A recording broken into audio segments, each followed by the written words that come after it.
the push-up. So one of the best cues for a push-up is having your hands underneath your chest. So if you come down to the bottom of the push-up, the hands should be under the bust line. Okay, but one of the biggest habits I see is hands out here, and the second habit is dropping the chin and the pelvis to the ground. And this is what I see, which is not a push-up, okay? So I want you to think about tucking your chin back and your pelvis back, engaging your core, driving your chest to the ground, okay? This is a chest movement. So hands a little wider than shoulder width. The more narrow you are, it's not wrong, it's just more tricep dominant, it's a little more challenging.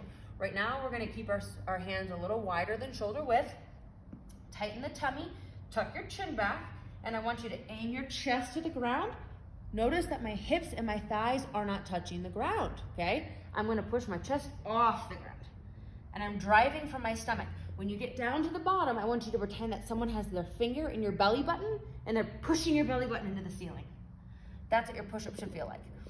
Now, if that's too challenging, modified. I love bringing you up. I do not like putting your knees on the ground. So if you don't have an option, that's okay. And you have to drop your knees, that's fine. But when we drop our knees, it ends up taking our core out of the equation. And so we don't get that core activation that we need.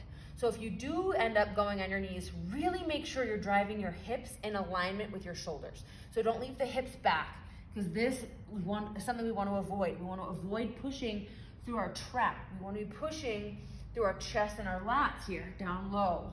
So that's why I prefer to be up a little bit higher. So one of the modified push-up versions being up here, and now notice when I come down, where that bench is hitting me, right where I was saying earlier, underneath your bust. So hands shoulder width apart, hips tucked under, coming down, pushing away.